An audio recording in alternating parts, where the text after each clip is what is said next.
Un mois avant que ne débute la plus prestigieuse des compétitions sportives. Controversée, abominable, aberrante, mais existante. Cette même compétition qui classe 3-4 moments dans le top 10 de tes souvenirs, entre ton premier baiser et le jour où tu t'es rendu compte que t'étais pas le fils de Xavier Dupont de Ligonnès. On sait tous où on était lors des grands matchs qui ont rythmé notre enfance. Où t'as pleuré en 2006, où tu t'es planqué en 2010 et avec qui t'as chanté en 98. Le genre d'événement, une fois tous les 4 ans, qui, normalement, te fait reprendre un peu foi en l'humanité. Je me revois en 2006, du haut de mes 11 ans, au soir de la demi-finale, être allé sur les Champs-Élysées, voir tous ces gens réunis qui chantaient, criaient, qui se prenaient dans les bras sans se connaître. J'avais jamais vu ça. Je savais pas non plus qu'ils étaient plus imbibés qu'un Marco Verratti le lundi matin. Plus que les matchs lambda, ces compétitions internationales nous ont construits. Enfant, je n'ai jamais rêvé si fort que tous ces 4 ans. Collant consciencieusement mes étiquettes Panini avant le début, me cachant dans l'escalier pour voir les deuxièmes mi-temps, et après, on attendait 4 ans à nouveau, comme un point dans l'obscurité qui aide à avancer quand tu ne sais pas. Hier, en allant au tabac, petit geste quotidien en la mémoire du petit Léo Dubois, j'ai vu un gamin en arrêt devant la une d'un journal, dénonçant évidemment cette absurdité. Mais je me suis dit, même ça, ils l'auront pas. Tu vois mon petit, tu vas bosser jusque 70 ans si déjà tu trouves un job. Et bon, quand bien même t'en trouves un, la planète aura cramé d'ici là, si tu t'es pas pris une bombe nucléaire sur le museau ou un tir de Kalash en terrasse. Si t'as un peu de chance avec toute la merde qu'on te vend, t'auras la méthode douce, un petit cancer avant. Alors, faut-il lui parler, lui salir ses souvenirs, lui raconter les morts et l'aberration écologique? Sûrement. Est-ce que c'est triste quand même? Évidemment. Alors j'en veux. J'en veux énormément à cette poignée de dirigeants, cette centaine de malfrats qui auraient mérité d'être les enfants de Xavier Dupont de Ligonnès, car ils se sont plantés de butin durant leur braquage. Plus que les millions qu'ils ont pris, capables de mettre à l'abri au moins 6500 familles népalaises, ils ont pris tout le reste, ce qu'on ne remplace pas ou qu'on n'achète pas. Ces salauds ont volé les rêves et les espoirs des gosses, et je ne vous le pardonnerai jamais.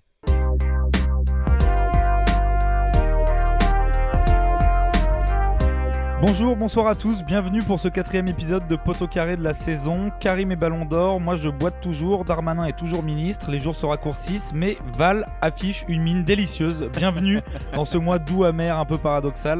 Pour m'accompagner aujourd'hui, équipe réduite mais motivée, un double pivot délicieux.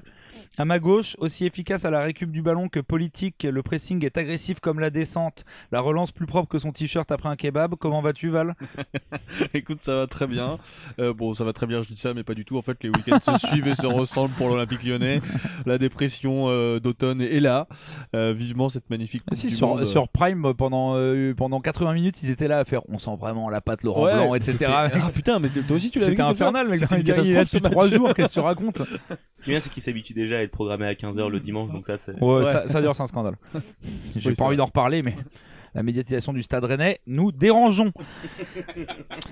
À ma droite, pour accompagner le petit pitbull des bords du Rhône, un esthète bourguignon, aussi discret et dévastateur à la construction du média qu'Émile Louis l'était dans son bus scolaire. C'est l'histoire du foot et nos âmes nostalgiques qu'il préfère kidnapper. Ça va, Flo? Écoute, ça va très bien, ça va très bien. On vous a jamais vu dans la même pièce, hein? Non, mais par contre je me suis beaucoup rendu dans les forêts dans lesquelles il a sévi en plus. Heureusement que tu prenais pas le bus scolaire. Non, heureusement. Les gars, j'ai décidé de casser la routine et de sortir un peu du bistrot qui commençait à devenir un peu crasseux.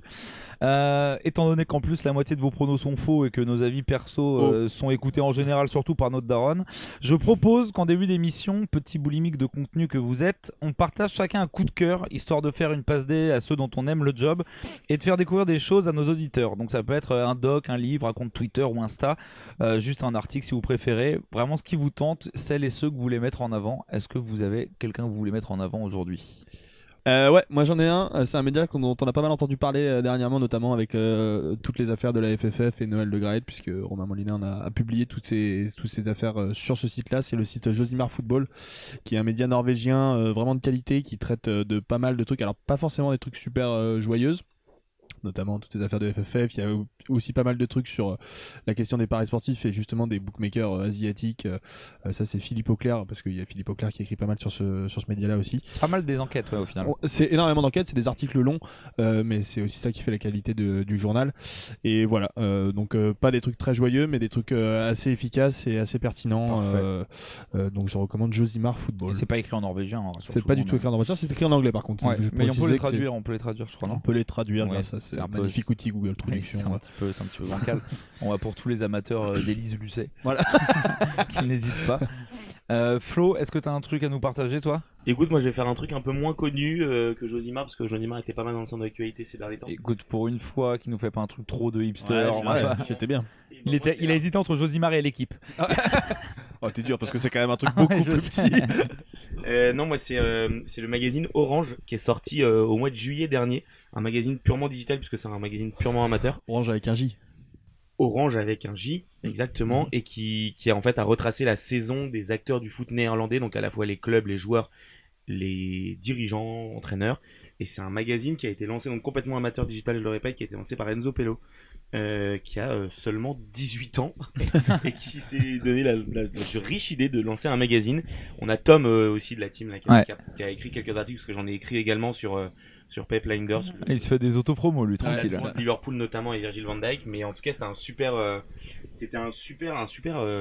magazine digital, et je vous conseille d'aller le lire, qui a été très, donc Enzo Pello qui fait pas mal de trucs sur le foot, et puis Et le contenu final est vraiment quali. Il a son compte Twitter. De toute façon, on vous mettra évidemment à chaque fois qu'on vous fait des recos, on vous les mettra dans les traits des émissions pour que vous puissiez les retrouver.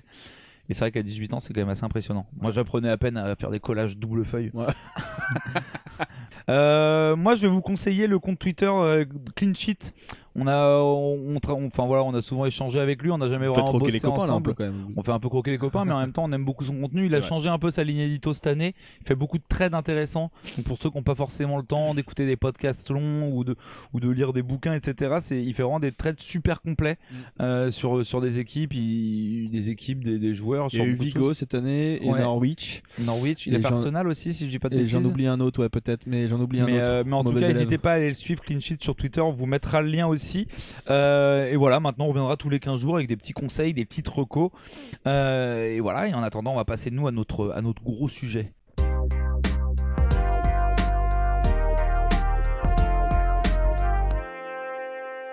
Après un été mouvementé où l'on a assisté au départ de plusieurs cadres, beaucoup les mettaient dans la charrette de 4 cette année. Forcé de constater après 11 journées que le vieux sage Pascal Gastien arrive toujours à faire du bon avec du peu.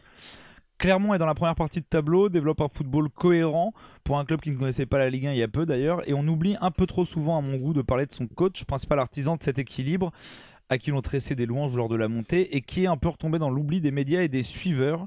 Pour cette émission, du coup, zoom sur un club qui n'a potentiellement pas grand chose à faire où il est au final, qui est engoncé dans une région de rugby. On va commencer comme d'hab, les gars, par revenir sur l'ADN et un peu l'histoire du Clermont Foot, surtout l'histoire récente qui nous intéresse aujourd'hui. Mais de toute façon, ce qui est assez cool, c'est que l'histoire est récente de ce club. C'est pas un club qui a marqué l'histoire du football.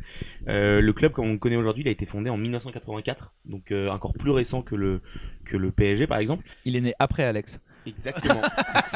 Ça, c'est vrai, c'est dingue. Attention, Tom, il est pas loin aussi. Non, en fait, c'est le club, il est né en 84 de la fusion de deux clubs de la ville qui étaient à l'époque en 3e division, le Stade Clermontois et le Stade Clermontois, et surtout l'association sportive montferrandaise, l'ASM, qui est évidemment beaucoup plus connue pour sa section rugby, mais qui avait donc une section foot.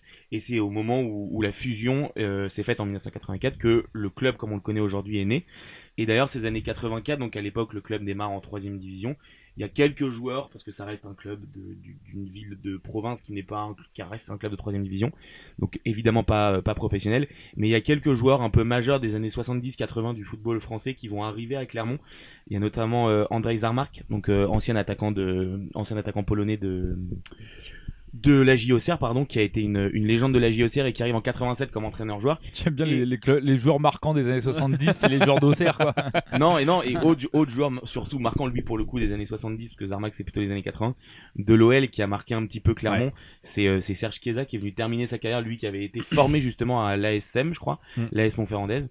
Après, il a joué que 10 matchs là-bas. J'ai été dans ses stats. Exactement, En 3 ans, il a joué que 10 matchs, je crois. Donc c'est quand même pas beaucoup. C'est pas beaucoup, mais il était pas blessé, juste il voulait pas. Il a été, ouais, non, c'est ça. Il arrive à Clermont, oh là, bah, je reviens pas les week-ends, moi, ici. Il jouait que des matchs à l'extérieur. Il a été un peu dans l'équipe dirigeante aussi à ce moment-là, au-delà d'être joueur et après être joueur. Et il a mis un petit coup de projecteur sur ce club qui n'était pas forcément très connu à ce moment-là. Bah, c'était même un club qui n'était pas connu du tout, parce que tu as parlé de la fusion des deux clubs précédents. Les deux clubs précédents étaient aussi des clubs qui végétaient complètement dans le voire même au niveau amateur. C'était troisième division niveau amateur, et qui n'avait quasiment pas connu d'histoire. D'ailleurs, quand on regarde un petit peu l'historique de ces clubs-là, ils se vantent d'avoir fait une demi-finale de Coupe de France en 1946. Donc voilà, c'est leur palmarès. Donc ça prouve que c'est quand même deux clubs qui n'existaient quasiment pas dans le giron du foot professionnel. Jusqu'à récemment, le Stade Rennais, on se vantait pas de beaucoup plus non plus. Hein, donc, au moins vous étiez là. Ça ne mais veut rien vous faisiez dire. des finales, vous les perdez, mais vous les viez quand même. Ouais, c'était pour dire bonjour. Quand on disait, hey, salut. Ouais. Ça va vraiment très bien ce micro tout jaune. Ouais, c'est vrai que. Ouais, bah, tu sais, c'est les butins de guerre, quoi. C'est qu'une fois que t'as écrasé l'ennemi, tu lui voles ses affaires. Tu veux dire comme les tifos? Ouais. Très marrant. On peut couper le micro de Flo? On parlait de cette fusion du coup en 84 qui donne naissance au club. Bon, évidemment, vu que le projet est très bien né en 90, il y a un premier dépôt de bilan. histoire que vraiment on parte sur de très bonnes bases. Et finalement, donc en fait, de 90 du moment du dépôt de bilan jusqu'en 2003, il y a en 13 ans, je crois il passe de la division d'honneur à la Ligue 2 parce que le club va vraiment dans les tréfonds de l'amateurisme. Donc il y a vraiment un gros travail qui est fait à ce moment-là au club jusqu'à la montée en 2003 en Ligue 2. Le principal fait d'armes dans ces années-là, Val parlait des faits d'armes avant la fusion, le principal fait d'armes après la fusion, c'est un vrai fait d'armes, c'est en 97, ils sont à ce moment-là en 3e division, je crois. Et ils vont faire un quart de finale de Coupe de France en tapant le PSG du milieu des années 90, donc le PSG de Rai par exemple. Et ils tapent le PSG après avoir été mené 4-1 en deuxième mi-temps. Ah oui, c'est pas mal. Ouais. À la 70e même, à la 70e, 4-1. Il y a un fin de match complètement folle, ils gagnent au tir au but. C'est d'ailleurs une des grandes humiliations. C'est l'une des premières remontadas du PSG. Ils ont commencé plutôt prévu. En Ligue, ça ressemble un petit peu à un match de Rodez dans les années 2000. Je me souviens de ce match-là. Mais ouais, que toi qui t'en souviens. Les supporters du PSG, je te rigole. On fait un sujet sur Clermont, il nous parle d'Auxerre et de Paname. C'est infernal. De Rodez. Oui. Mais et donc du coup c'est le principal fait d'armes. Et après il y a un dirigeant qui va arriver. Donc le club arrive en 2003 en Ligue 2. Ils alternent Ligue 2 nationale et il y a l'arrivée de Claude Michy qui est un peu le dirigeant historique qui arrive en 2005 du côté de Clermont et qui va vraiment qui va passer quasiment 15 ans au qui club stabilise le club. Il va structurer et stabiliser le club. C'est un mec qui est déjà assez présent dans le milieu du sport professionnel, qui est très proche de Francis Grail qui a été un président du PSG dans les années 2000 et voilà, il va vraiment participer à stabiliser le club en deuxième division. Toi, tu voulais rajouter un truc sur la période avant Claude, Val? Ouais, en fait, il y a bien 2, voire même 3 époques aujourd'hui dans l'histoire du Clermont Foot. Donc il y a cette première, allez, on peut même en rajouter une quatrième, cette première phase jusqu'au 90 avec le dépôt de bilan, cette deuxième phase jusqu'en 2003, entre 90 et 2003 avec la remontée. Flo l'a dit, il a parlé de cet exploit contre le PSG qui venait justement de gagner sa première compétition européenne en plus. Ils sortent aussi l'OL en quart ou en huitième de finale. Un petit peu plus tard. Justement, ça c'est dans la troisième phase. Je voulais juste rajouter que dans cette deuxième phase entre 90 et 2003, Flo l'a dit en introduction, c'est à la base le Clermont Foot, c'est un club qui est qui est né de la fusion de l'association sportive montferrandaise, donc l'ASM, qui était aussi un club omnisport. On le connaît aujourd'hui encore avec le rugby, et d'ailleurs c'est aussi pour ça que pendant plusieurs années le foot et le rugby à Clermont se jouaient dans le même stade, le stade Marcel Michelin, dans lequel l'équipe de Clermont de rugby joue encore aujourd'hui, et ça a été le cas jusqu'en 95, jusqu'à la création du stade Gabriel Montpied, qui est encore aujourd'hui le stade dans lequel joue Clermont. Donc c'est pas forcément que Claude Michy qui a structuré ce club, il s'est structuré au fil des années tranquillement. Après, il n'y a pas grand chose à dire sur la période Claude Michy, si ce n'est que c'est devenu un club plus stable, plus cohérent, qui s'est installé en Ligue 2. Il y a vraiment une stabilisation à cette époque-là, sur les 14 années passées par Claude Michy. Donc on peut parler de peut-être cette troisième période jusqu'à l'arrivée de Gatien là, et Schaffer, dont on parlera un petit peu plus tard. Mais voilà, entre 2003 et 2018, on peut parler peut-être d'une troisième grosse période pour le club qui va réussir à vraiment se maintenir et se stabiliser en Ligue 2, que ce soit sportivement et peut-être aussi un petit peu plus structurellement, puisque dans ces années-là il n'y a qu'une seule redescente, je crois, pendant un an en troisième division, et puis il y a plusieurs entraîneurs assez intéressants qui vont succéder sur le banc de Clermont. Le club reste en Ligue 2, il y a cette descente, je crois que c'est 2004 ou 2006 peut-être. Donc au tout début des années que Claude Michy. Ouais, c'est ça, et de 2007 jusqu'à la montée en Ligue 1, donc en 2021. Ils sont tout le temps en Ligue 2 et c'est une équipe qui régulièrement joue le tableau. Et ce qui est marrant, c'est qu'il y a un aspect côté quand même assez formateur aussi à Clermont, où lancer les jeunes au tout début, quand Clermont n'était pas ultra connu, mais dans le fin des années 90, notamment Sylvain Armand qui sort du formation de Saint-Etienne et qui va à Clermont pour se révéler. Mais ces dernières années, là, dans les années, début des années 2000, fin des années 2000, début 2010, ils sortent par exemple un Alessandrini, un Dugimon. C'est une époque où il y a quelques joueurs qui sortent. Et il y a aussi des coachs qui lancent leur carrière ou qui relancent leur carrière, notamment Michel Derzakarian qui fait 3-4 saisons du côté de Clermont. Et le truc, c'est que Michi étant aussi un mec du business du sport, c'est un mec qui veut faire parler de son club. Et c'est notamment ce dont on se souvient, le premier entraîneur, toujours le seul en France à avoir fait confiance pour un club pro à une femme. Ouais. En l'occurrence, à Corinne Diacre à l'époque. J'ai complètement oublié de la coach qu'il avait nommé juste Elena avant. Costa. Oui. Elena Costa. Voilà, Elena Costa. Elena da Costa qui était portugaise. Toujours pas d'Acosta. Costa, putain. Costa, il n'y a pas da Costa, mais qui était quand même portugaise. Oui, Ouais, bien c'est sûr. ça. Ouais. Bah, on avait dit que tu laissais tes préjugés à l'entrée. Je veux dire au rez-de-chaussée. Elle est suédoise. C'est pas ce que tu racontes. Et du coup, ouais, ça a été le premier. Finalement, elle avait joué aucun match professionnel. Non, Et elle dans est la partie au bout foulée- de 2 mois sans excuse particulière. Si, parce qu'à l'époque, il y avait une polémique de malade avec ça. Ouais, je me demande ouais. s'il n'avait pas cédé à la polémique. Moi. Enfin, Et je sais bon, plus, mais ouais, je crois que c'était ouais, trop lourd à tenir. Je crois que c'était elle qui était partie d'elle-même Ouais. parce qu'elle en pouvait plus de la Ouais, pression. c'est ça, parce en qu'il fait. y avait des journaux du monde entier qui venaient pour les conférences de presse à Exactement. mon pied Ouais. juste parce qu'ils voulaient voir une femme coacher des hommes dans un monde pro. Il avait aussi nommé Régis Brouard entre Corinne Diacre et Derzakarian. Régis Brouard qui sortait de la finale de Coupe de France avec Quevilly. Et d'une demi-finale juste avant. Une demi-finale et une finale de Coupe de Exactement, France avec Quevilly. Et donc qui était un coach un peu en vogue dans le monde amateur. Et voilà, c'est un mec qui a toujours un petit peu essayé de casser l'image de club professionnel pour Mais- essayer de faire parler de son club autrement. Mais même avant ça, là, t'as parlé de Régis Je Brouard suis et content. Corinne Diacre. Je suis content de faire ce podcast juste pour pouvoir entendre des phrases comme Régis Brouard et en vogue en même temps. Ça justifie tout le podcast. Revenons à 10 ans en arrière. Mais et juste avant ça, il y a quand même eu aussi des entraîneurs intéressants. Alors il y a eu Didier Oli-Nicole qui, avant d'agresser sexuellement des professionnels du PSG, était quand même quelqu'un qui était assez reconnu dans son milieu et qui d'ailleurs a fait beaucoup de bien au Clermont Foot pendant son passage. Et Michel Derzakarian qui aussi a réussi à stabiliser le club et qui a joué son rôle aussi dans la stabilisation du club sportivement en Ligue 2. Et du coup, à la fin de cette stabilisation-là, du coup, il y a quand même un rachat du club. Et c'est là, en fait, au final, alors après, on va le développer un peu, concours de circonstances ou vrai changement de cap dans le club, mais du coup, il y a un rachat par un mec qui a un nom de méchant dans James Bond, quoi. Bah en fait, on sent que cette période de stabilisation, très souvent Clermont est proche de monter, joue la montée mais ne monte pas, notamment les années d'Arzakarian. Ouais, il y a deux finales de championnat quasiment à la 38e journée qui Exactement, perdent. Et très régulièrement, ils finissent dans les 6-7 Ouais. et ils sont jusqu'à la fin dans le championnat pour jouer la montée, quoi. Et il y a cette saison 2018-2019 où on sent que Michi commence un petit peu à lâcher le projet, où il commence à chercher des investisseurs, il vend énormément. Alors, c'est le jeu en Ligue 2 de vendre ses bons joueurs, mais il vend énormément de cadres de l'effectif. Il y avait à l'époque Rémi Dugimon, il y a Fabien Santons qui était là à l'époque, Thomas Guébert, Ludovic Ajorc qui était à l'époque le meilleur buteur de l'effectif quasiment. Et donc tous ces mecs-là partent au mercato 2018-2019. On sent qu'il y a soit une fin de cycle, soit une potentielle vente du club. Et cette potentielle vente va arriver en fait en mars 2019, donc même pas la saison sera terminée, que Ahmed Schaffer rachète le club. Ahmed Schaffer, c'est un homme d'affaires franco-suisse qui est déjà investi dans le football et qui va donc en mars 2019 reprendre le club. Il va arriver avec une équipe dirigeante accompagnée de 3-4 mecs à lui, et notamment un de ses premiers conseillers. Ah, donc il s'appuie sur les structures en ramenant ses gars, quoi. Ouais, non vraiment, il rachète et il arrive avec ses gars. Table rase. C'est ça, un peu. Il y a un côté un peu effectivement table rase, même si et un des hommes avec qui il va faire confiance et qui va être un de ses conseillers qui vient de claquer la porte assez brutalement là ces derniers mois, c'est Jérôme Champagne, qui est un très haut dirigeant de la FIFA et qui va accompagner le club pendant presque 3 ans. Enfin ouais, 3 ans, c'est ça. Il va accompagner le club pendant 3 ans en étant un conseiller d'Ahmed Schaffer, en lui ouvrant, je pense, aussi certaines portes du côté de tout ce qui se fait de plus obscur ou secret, ça dépend selon dans les arcanes du foot. C'est marrant, dès que tu dis le mot FIFA, il y a le mot suisse qui arrive très vite dans la phrase. C'est fou, hein. C'est lié. Et obscur et secret. Ouais. Et donc ouais, il arrive avec ce bon vieux Jérôme. Il y a d'autres mecs qu'on remarque un petit peu dans son arrivée. Qu'est-ce que ça change exactement le fait que tous ces gars-là arrivent dans le club? Lui, ce Jérôme Champagne en question, déjà la première chose qu'il va faire, c'est qu'il va commencer par nouer des partenariats.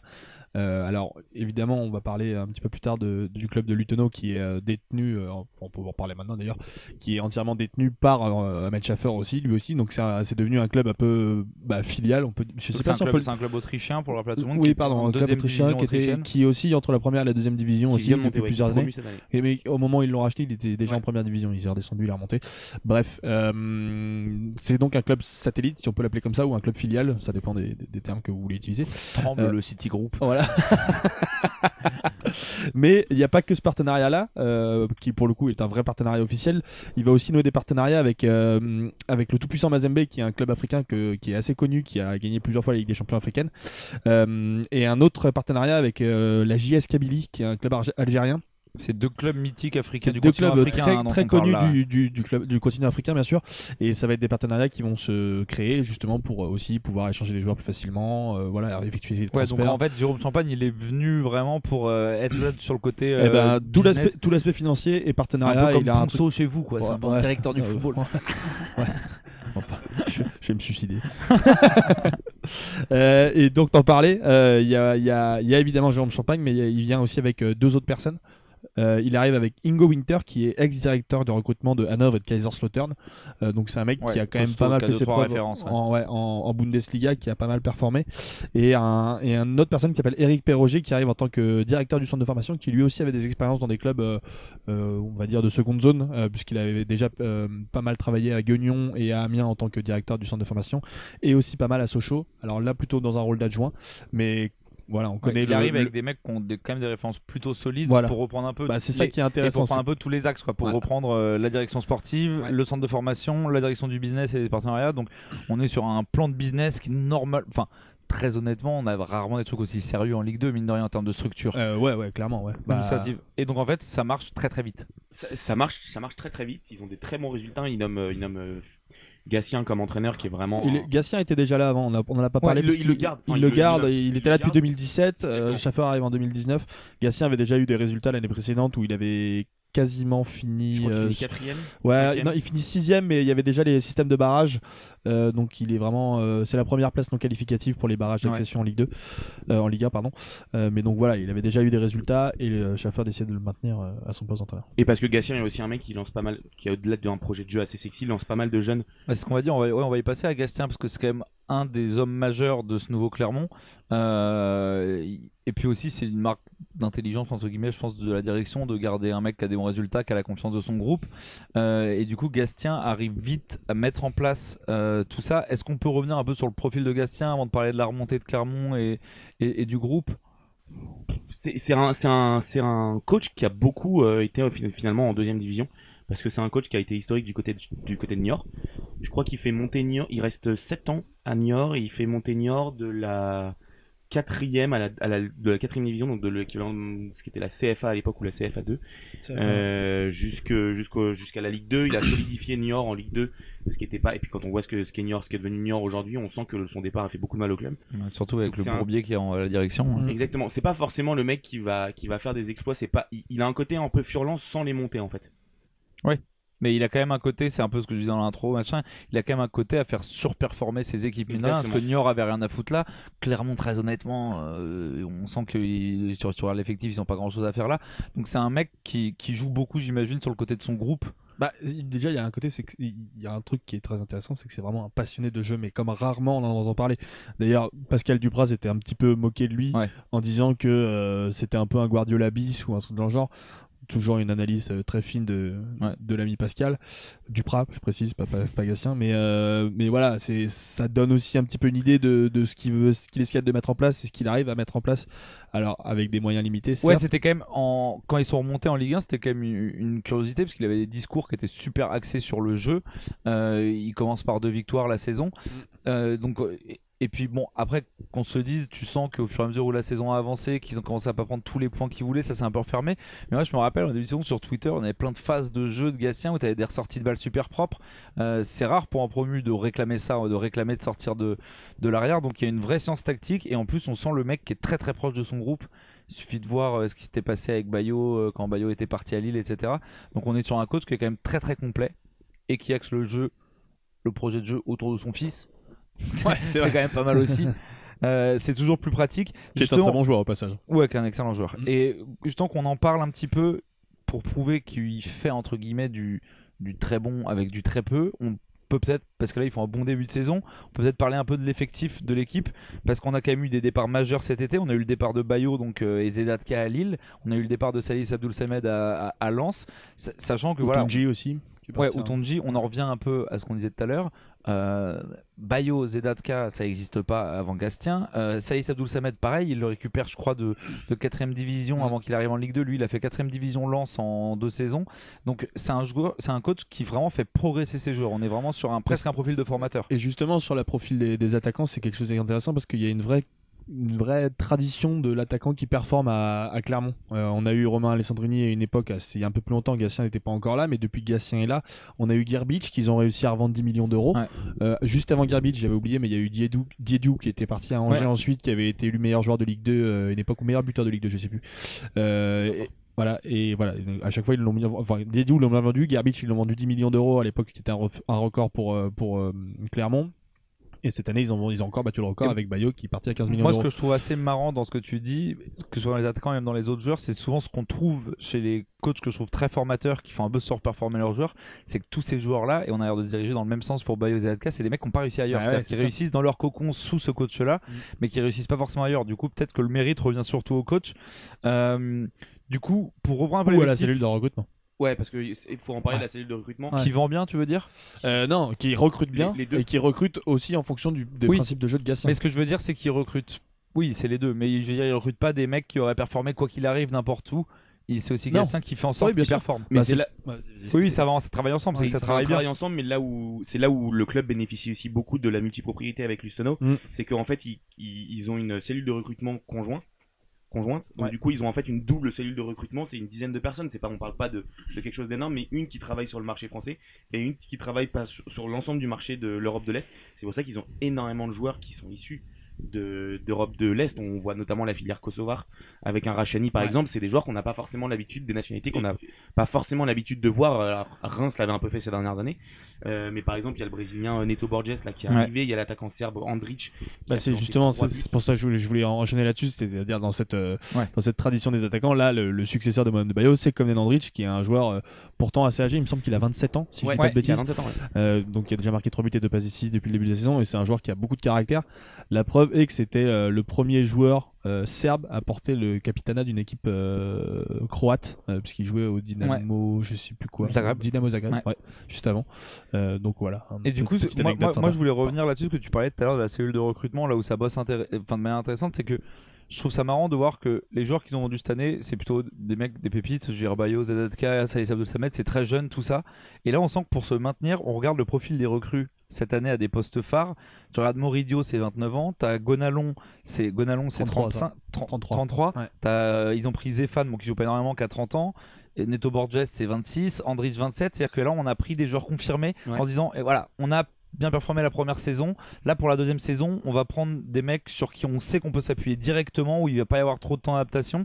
Et ça a l'air de, pour l'instant, plutôt pas mal marcher. Donc, tu as une réflexion à 360 dans ce club. Ouais, ça marche très bien. Il y a un autre joueur aussi qui est défenseur central. Là, c'est Mateusz Wiedecka, le défenseur polonais, qui a vraiment solidifié cette défense, parce que le gros changement aussi, c'est qu'ils sont passés à une défense à 3 cette année, là où ils jouaient dans une défense à 4, j'allais dire classique à 4 en tout cas la saison dernière. Donc c'est un des gros changements aussi, mais effectivement il y a vraiment ce travail de longue haleine où ils se sont dit, l'année dernière on s'est maintenu mine de rien un peu ric-rac, je crois qu'ils ont fini 17ème et ils se maintiennent à l'avant-dernière journée. Et on sait qu'en Ligue 1 ça peut se jouer aussi à l'expérience. Exactement, et ils se sont dit, avec des Gonalons, avec ces mecs là, on va réussir à gagner un peu d'expérience. Il y a aussi des mecs qui étaient là la saison précédente qui ont vachement progressé. Je pense à un Kawi qui avait montré de belles choses de Caen, mais qui s'était un peu perdu depuis, notamment en revenant à Marseille, qui là fait vraiment une très belle saison. Il y a Kiei devant qui joue avec Andrić, qui est vraiment excellent. Et t'as le petit Alidou Saïdou qu'il a remisé dans cette défense centrale, qui jouait plus ou moins latéral derrière ZK l'an dernier et qui a été remis en défense centrale dans cette défense à 3 et qui est impressionnant. Parce qu'il est quand même pas très grand de par la taille. Exactement, c'est Saïdou, Kofrié et Wiedecka, c'est vrai, et Wiedecka, c'est vraiment l'axe majeur avec Magnan au milieu de terrain, où il y a une vraie solidité défensive, et c'est ce qu'on ressent cette année quand on voit Clermont. C'est-à-dire que si on occulte les 5 qui prennent contre Paris, ça défend vraiment bien, et les 5 qui prennent sur la première journée, c'est le PSG marche sur l'eau au début de saison. C'est vrai que quand on regarde l'effectif, il semble assez complet cet effectif en termes d'âge, de profil, etc. Donc ça a bien bossé. Est-ce que c'est je voulais juste rajouter sur l'effectif, c'est marrant parce que tu parlais des joueurs un peu expérimentés. Il y a 2 joueurs qui sont arrivés cet été qui sont un peu moins expérimentés et qui sont justement caractéristiques du Clermont Foot, parce que c'est des joueurs qui viennent directement de Lusterno, et je pense notamment à Mohamed Cham qui est la révélation, qui est arrivé, qui a déjà mis 2 buts et une passe décisive, si je dis pas de bêtises. 3 buts. Peut-être, voilà, tu vois, c'est sur MPG. Il envoie bien, mais donc voilà, c'est aussi un transfert un peu caractéristique. Qui joue un peu moins pour le coup. Mais qui appartenait déjà à Clermont, qui a été prêté en fait à Lustenau, qui a été prêté, et c'est là où on voit vraiment l'avantage. Il a été élu, je crois, meilleur joueur de 2ème division autrichienne. où il a été promu avec Lustenau, et voilà, c'est vraiment l'atout majeur pour ce club d'avoir des joueurs. Je crois qu'ils ont pas mal de joueurs encore qui sont prêtés cette saison du côté de l'Autriche, et c'est vraiment un truc qui est une vraie aide. Et juste quand on parlait des bonnes ventes et de la capacité de la cellule de recrutement à toujours bien acheter, faut se rendre compte que le budget il a plus que doublé cette saison. C'est-à-dire que l'année dernière, c'était leur première saison Ligue 1, le budget du club était à 21 millions, avec les ventes et aussi l'arrivée de CVC qui a quand même injecté, ça donne 16 millions, plus de 16 millions dans les caisses du club. Le budget est passé à 45 millions. Donc il y a vraiment un gap qui a été fait budgétairement. Sachant que cette année, ils sont encore, sur simple la balance de transfert, ils sont encore à plus 19 millions de bénéfices. C'est-à-dire qu'on a quand même cité pas mal de joueurs qui sont arrivés et ils dépensent 2,30 millions d'euros et ils vendent pour 21 millions. Donc t'as un bon boulot de la cellule. Ils ont toujours compris que, en fait, a priori, c'était un club qui n'a jamais dépensé d'argent. À l'époque, ils ont réussi à faire un gros coup avec Alessandrini, qu'ils ont vendu 3 millions d'euros, qui représentait à l'époque plus d'un tiers du budget du club. Tu fais partie de ces mecs qui disent Alexandrini? Non, Alessandrini, je n'ai pas fait exprès. Et du coup, ils ont toujours compris qu'il fallait faire des bonnes affaires en allant recruter malin, en allant chercher des joueurs qui performent ou qui sous-performent dans des clubs, justement, en les identifiant. Le cas de l'attaquant que j'ai cité tout à l'heure, la Komnen Andrich, est assez intéressant. Ça fait plusieurs mois que Gatien et ses recruteurs travaillaient sur ce dossier-là, et une fois qu'ils ont pris la décision, mais ça a duré vraiment, je crois que 6-7 mois d'analyse complète, etc. Une fois qu'ils ont pris la décision, ils ont fait le choix de l'appeler, et c'est un transfert qui s'est fait pour pas très cher. À voir ce que ça va donner, mais pour l'instant, quand on voit le début de saison, c'est quelque chose qui est plutôt, ils ont encore 3 joueurs prêtés à Lustenau cette année. C'est ça, ouais. Donc, et puis de toute façon, c'est ce qu'on dit, c'est ce que tu racontais au début, les partenariats aussi, mine de rien, que Champagne a mis en place avec la JS Kabylie, avec le TP Mazembe, ça va falloir attendre un peu, ça va prendre plus de temps à se mettre en place, parce que certainement que ça va plus être au niveau des jeunes qui vont aller chercher, donc le temps que ça se développe. Mais ça, pareil, ils peuvent en tirer les fruits dans 4-5 ans. Une fois qu'on a dit ça, qu'on a l'impression qu'il y a un effectif plutôt équilibré, etc., vous, qu'est-ce que vous voyez pour la saison de Clermont? Est-ce que vous les voyez faire... Parce qu'après, faut pas trop s'emballer, parce qu'ils ont fait un peu pareil l'an dernier. Ils sont partis un peu en boulet de canon et ils ont eu un gros trou d'air avant de se reprendre en fin de saison. Est-ce que vous les voyez se maintenir tranquille, ou vous dites que ça peut s'écrouler à tout moment? Moi, il y a plusieurs trucs qui sont intéressants. Il y a notamment un autre aspect dont on n'a pas parlé encore, qui est le centre de formation, qui est quelque chose qui est assez intéressant à Clermont, et qui est assez intéressant parce qu'il est ancré territorialement. Et ça, c'est un truc qui est assez caractéristique du club. On en parlait tout à l'heure avec la fusion avec le club de rugby. Il faut savoir que le centre de formation est communément partagé par le club de rugby et par le club de foot. Ah oui, donc grosse infrastructure. Économie et aussi un partage de. Et Omnisport, partage des connaissances. Bien sûr, un partage des connaissances. Et c'est intéressant, je trouve, que d'aller piocher dans d'autres discipline sportive. On sait que c'est aussi un modèle de réussite, d'aller voir ce qui se passe dans les autres. On l'a vu dans d'autres clubs. Exactement. Donc ça, c'était un petit point en plus. Donc structurellement, c'est quelque chose qui est assez intéressant, je trouve. Le travail qui a été fait depuis 4 ans avec l'arrivée de Ahmed Schaffer est constructif, et je trouve que c'est un bon levier pour essayer d'ambitionner de se stabiliser en Ligue 1. Après, je pense que c'est Après, je pense que c'est un club qui vit au-dessus de ses moyens. Enfin, quand je dis vit au-dessus de ses moyens, je parle sportivement. Je pense que ça surperforme parce qu'il y a un coach qui est vraiment pertinent. Après, quand on voit la qualité de l'effectif, moi je veux bien, il y a des joueurs qui sont très intéressants, etc. Mais je pense qu'il y a la majorité d'entre eux qui n'ont pas le niveau pour la Ligue 1, et que la moindre défaillance à un moment peut leur coûter cher. Après, quand on regarde cette année, est-ce que leur chance c'est qu'il n'est pas encore plus faible qu'eux aussi? Bah ouais, mais après, quand on regarde cette année, il y a 4 descentes aussi. Donc, oui, c'est vrai. Donc c'est Ajaccio, Brest, tout ça, tu dis c'est faible. Moi, pour cette année, je suis pas spécialement compliqué. Je suis pas spécialement inquiet parce qu'ils ont mine de rien, ils ont déjà pris une petite marge qui commence à être confortable. Ouais. Je crois qu'ils ont déjà 9 points d'avance sur le premier relégable. Ouais. Ça va lutter, c'est sûr. Ouais, mais même s'ils font une série, ça avance toujours. Enfin, après, cette année, ça va pas se maintenir à 37 points. Va falloir se maintenir avec bien 42-45, je pense.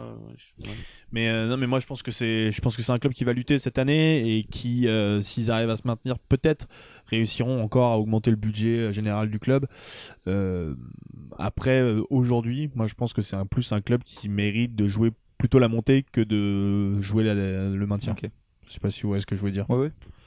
Bah moi, sur ce que je disais là, cette année, je suis pas spécialement inquiet. C'est plus dans les années à venir où c'est là qu'on va voir vraiment le projet solide et la solidité de ce projet qui s'installerait potentiellement dans les années à venir, parce que on va quand même passer dans une Ligue 1 à 18. On a 2-3 gros clubs qui stationnent toujours en Ligue 2. Oui. Je pense que Bordeaux va remonter l'année prochaine. Je pense que Saint-Etienne à un moment finira par remonter aussi.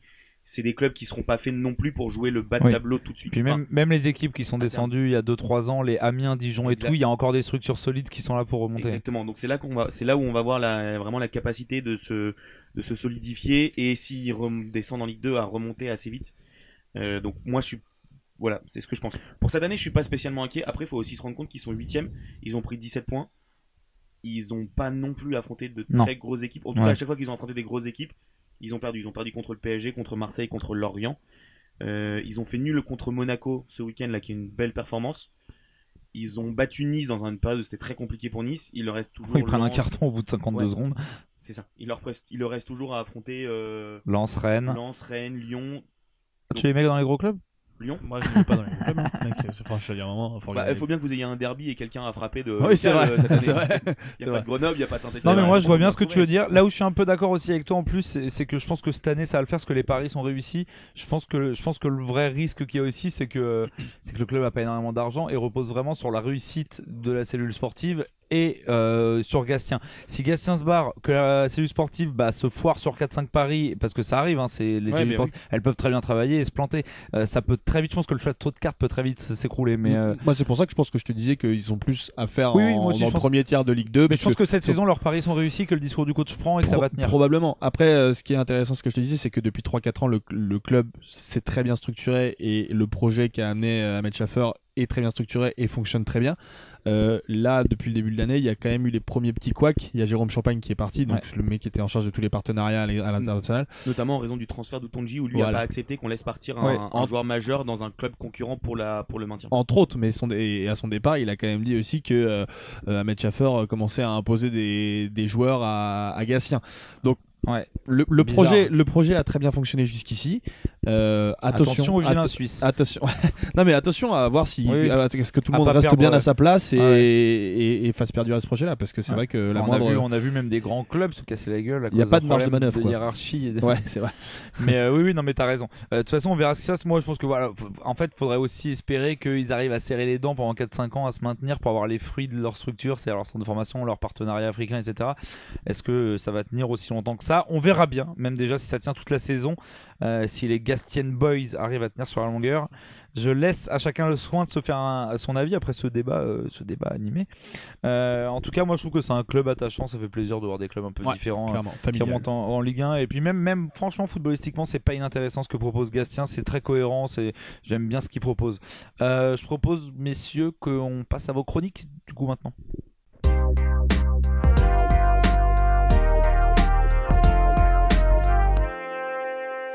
On va commencer par toi, Flo. Je crois que tu as un petit coup de gueule par rapport à l'état du foot actuel. Bon, c'est juste le 9e qu'on pousse en 4 émissions, donc ça veut dire quand même beaucoup de ce qui se passe dans le foot en ce moment. Exactement, oui, avec cette question, où est passé notre cher football? Alors non, je ne vais pas vous jouer ou surjouer les nostalgiques d'un temps que je fantasmerais sans avoir connu.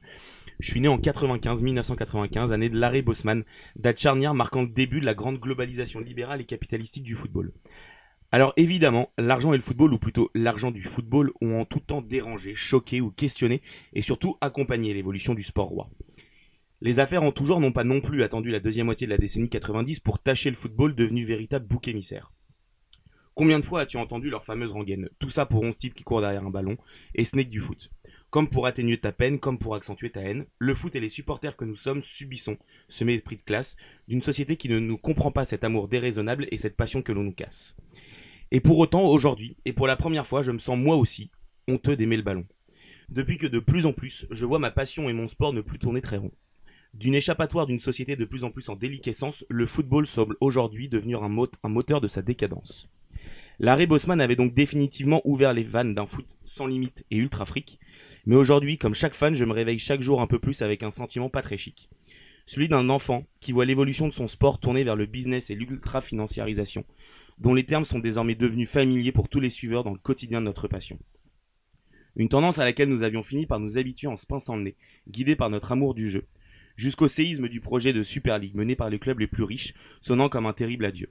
À ce foot que nous avions connu et qui a désormais laissé place au fonds d'investissement et au club État, à la multipropriété sans que le problème ne soit soulevé par l'UEFA.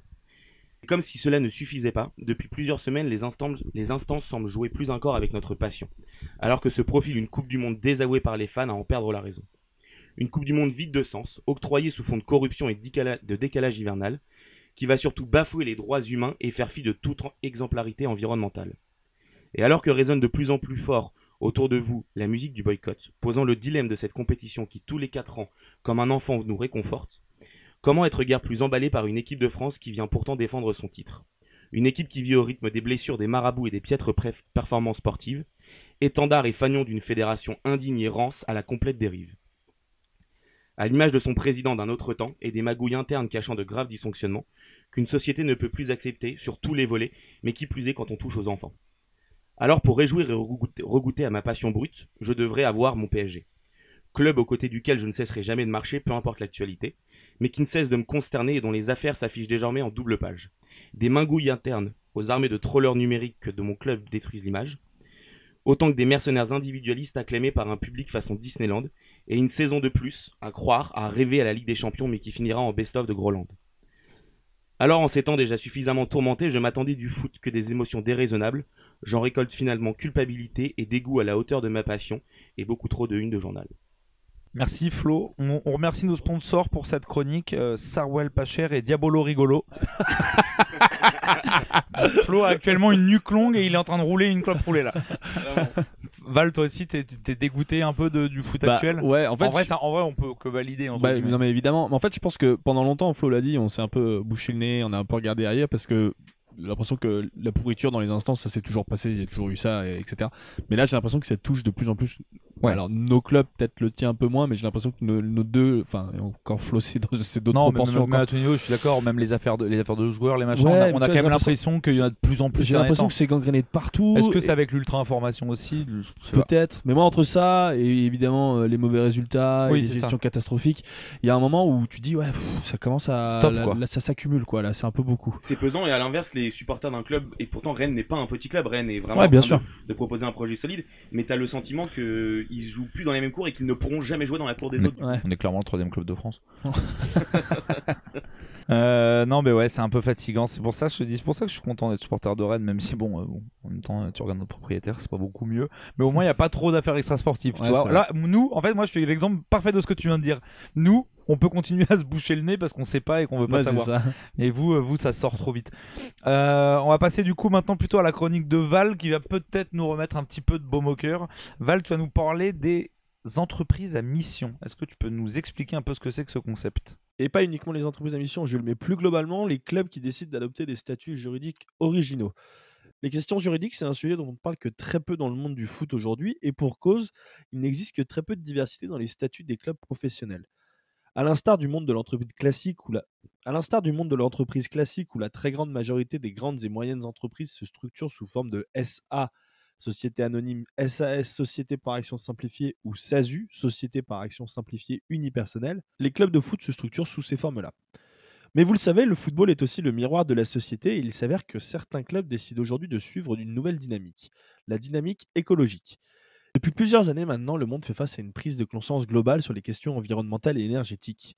Même si la transition prend du temps, beaucoup trop même, des lois sont tout de même mises en place pour faire avancer certains sujets. Et la question des statuts juridiques des entreprises en est un. Depuis 2019 et la loi Pacte, la loi relative à la croissance et à la transformation des entreprises, il est désormais possible d'intégrer dans ces statuts la notion d'entreprise à mission. Alors concrètement, qu'est-ce que c'est? C'est une refonte des statuts, mais en affirmant cette fois une nouvelle raison d'être. La raison d'être, c'est quelque chose qu'on retrouve dans tous les statuts d'entreprise dites classiques. Une nouvelle raison d'être, donc axée sur un ou plusieurs objectifs sociaux ou environnementaux. Tous ces objectifs doivent évidemment être associés à des missions de l'entreprise. Alors sur le papier, c'est quelque chose qui peut s'apparenter à du greenwashing. On peut se dire par exemple, Total va devenir une entreprise à mission et dire je m'engage à investir dans les énergies vertes sans jamais le faire, comme ils le font actuellement avec leur politique RSE. Mais c'est justement un excellent pare-feu à ces politiques RSE pleines de greenwashing. Revenons au football par exemple. Prenons le cas d'un club moyen dirigé par un directeur du football très moyen. Vous voyez peut-être là où je veux en venir. Imaginons que ce club décide de mettre par exemple une politique RSE ambitieuse en recyclant les eaux de pluie de son stade et en mettant des ruches à proximité du stade aussi. Très bien, mais quand ce même club signe 6 mois plus tard un contrat de sponsoring avec une compagnie aérienne émirati, est-ce qu'il n'y a pas là une forme de schizophrénie? Eh bien sachez que si l'Olympique Lyonnais, parce que c'est l'Olympique Lyonnais dont je fais référence depuis tout à l'heure, si l'Olympique Lyonnais était juridiquement considéré comme une entreprise à mission, cela ne serait pas possible. D'abord parce que cela voudrait dire que son assemblée générale des actionnaires a voté au moins aux 2/3 l'adoption des nouveaux statuts. Ça, ce n'est pas moi qui le dis, c'est la loi. Donc cela implique une gouvernance pleinement consciente des enjeux environnementaux. Et deuxièmement, parce qu'elle aurait eu à rendre des comptes auprès d'un organisme tiers indépendant, un OTI, mandaté pour vérifier le bon respect de la mission de l'entreprise. Alors évidemment, je vous parle de ça aujourd'hui parce qu'il existe quelques clubs précurseurs, mais ces clubs restent tout de même des clubs de seconde zone. Il y a évidemment le club des Forest Green Rovers, dont on entend souvent parler puisqu'il a obtenu le trophée de club le plus vert du monde de la part de la FIFA en 2020, notamment grâce à l'impulsion donnée par son propriétaire Dale Vince. Forest Green Rovers a le statut d'entreprise à mission, et ce qui est intéressant, c'est que ça a évidemment des effets positifs. Une médiatisation énorme qui a pour conséquence l'arrivée massive de nouveaux fans, donc une plus grande attractivité qui débouche sur des partenariats plus juteux, mais toujours respectueux de la mission de l'entreprise. Et donc, évidemment, tout ça entraîne une plus grande manne financière, notamment dédiée à l'aspect sportif. Le club est aujourd'hui en League One, en 3e division anglaise, alors qu'au moment du rachat, il était uniquement en 5e division. Je peux vous donner aussi l'exemple du Angel City FC, club de D2 américaine féminine cofondé par Nathalie Portman. Ce club a été créé récemment et soutenu par plusieurs personnalités américaines comme Eva Longoria ou Christina Aguilera. Évidemment, il y a des questions d'image là-dedans, mais le club est une entreprise à mission visant la parité et l'émancipation des femmes. Là encore, il y a de la visibilité et un potentiel de croissance énorme. En France, le club de Lyon-la-Duchère a aussi adopté ce statut, peut-être pour concurrencer son voisin crasseux. Et dans les autres sports, en rugby, c'est l'Aviron Bayonnais, club évidemment touché par les questions environnementales du fait de sa géolocalisation, qui a franchi le pas. Enfin, je voulais vous parler d'un dernier exemple de statuts juridiques originaux, et pour ça, il faut se tourner vers l'île de Beauté et du SC Bastia. Après sa redescente administrative en 5e division après ses problèmes financiers, le club a décidé de se refonder sous le statut de SCOP. Une SCOP, c'est une société coopérative et participative. C'est un statut qui permet aux salariés d'une entreprise d'avoir une détention majoritaire du capital, mais aussi d'être décisionnaire. À Bastia, par exemple, il y a désormais plusieurs parties prenantes, un pôle d'investisseurs locaux, la municipalité, mais aussi des groupes de supporters. Tous ces gens ont racheté une part du club pour fonder un modèle beaucoup plus égalitaire où personne n'est laissé de côté. Et ça a l'air de fonctionner puisque le club est passé de la 5e à la 2e division. Du coup, Flo, j'en profite puisque Jules vient de partir pisser en plein milieu de ma chronique. Vu qu'on a un petit peu de temps aujourd'hui, je me permets de te poser la question. Qu'est-ce que tu penses de ces nouvelles tendances? Est-ce que tu penses que c'est un système qui va se pérenniser, justement, ces nouveaux modèles juridiques? Je pense, après, je suis pas sûr d'un point de vue professionnel, ou en tout cas sur les grosses équipes. Je pense que ça peut être le cas sur des équipes type ce qu'on avait vu à Strasbourg, ce qu'on voit actuellement à Bastia, qui vont remonter, qui vont avoir besoin d'un système économique différent qui inclut plus les supporters et donc prend aussi en compte d'un point de vue social les supporters. Ça prend aussi d'un point de vue sociétal en compte tous ces aspects écologiques, sociaux, moraux, éthiques dont on parlait. Mais c'est vrai qu'après, malheureusement, je pense que ça devrait arriver. On devrait à minima tendre de plus en plus vers un modèle allemand où il y a une association, où il y a des gens qui sont une sorte de contre-pouvoir, ou en tout cas de pouvoir aussi à l'intérieur du club. Mais c'est vrai que tu l'évoquais assez rapidement. Ça pose par exemple des sujets sur les questions de sponsoring, parce qu'aujourd'hui, les sponsors des équipes majeures, rien quand on regarde en Ligue 1 ou dans les championnats majeurs, ça reste des grosses compagnies qui forcément ne sont pas toutes éthiques, voire pour la majorité ne le sont pas sur tous les plans. Donc c'est vrai que ça pose plein de questions. Mais c'est une remarque intéressante ce que tu fais, parce qu'en vrai, même dans le monde de l'entreprise classique, le modèle justement de l'entreprise à mission est quelque chose qui a du mal à se développer. C'est quelque chose qui a été créé, comme je disais, en 2019. Et aujourd'hui, il y a très peu d'entreprises qui adoptent ce statut juridique-là, alors qu'en vrai, ça pourrait être une super solution en termes d'écologie et d'environnement. Exactement, mais ce qui est assez bien, c'est de souligner la diversité du champ des possibles, des évolutions qu'il pourrait avoir. Par exemple, le projet Bastia ou le projet Strasbourg, mais là, tu as parlé de Bastia, donc on va prendre l'intérêt de Bastia. On parlait d'un système à la Socios, parce qu'en fait, on a un besoin de se rattacher à ce qu'on se connaît avec le modèle espagnol, mais en fait, c'est un modèle qui est encore presque plus complexe que ça, ou en tout cas qui est différent. Je connaissais la SCEP, je connaissais pas la SCOP, mais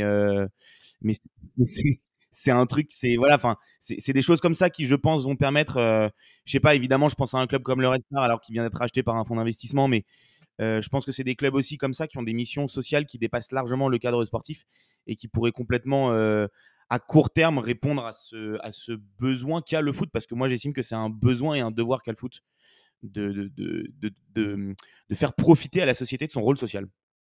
Merci les gars de votre participation et de vos lumières. Merci à tous d'avoir suivi ce nouvel épisode. Si le contenu vous plaît, vous connaissez la rengaine, n'hésitez pas à vous abonner, à partager ça autour de vous. Je mets un petit peu en lumière l'entretien qu'on a sorti en début de semaine avec Claude Puel, le premier épisode de La Grande Surface en audio cette fois, qui est vraiment très intéressant. Pendant 1 heure, on parle vraiment de tout. C'est une vraie encyclopédie du foot. Donc voilà, n'hésitez pas à nous faire des petites passes D, à en parler autour de vous. Le foot, ça reste un sport co malgré ce que dit Flo. On se retrouve dans 2 semaines, qui sera déjà la dernière de Poteau Carré avant la Coupe du Monde. D'ici là, portez-vous bien et mouillez-vous la nuque avant la convocation de Martin Terrier en équipe de France. Allez, ciao.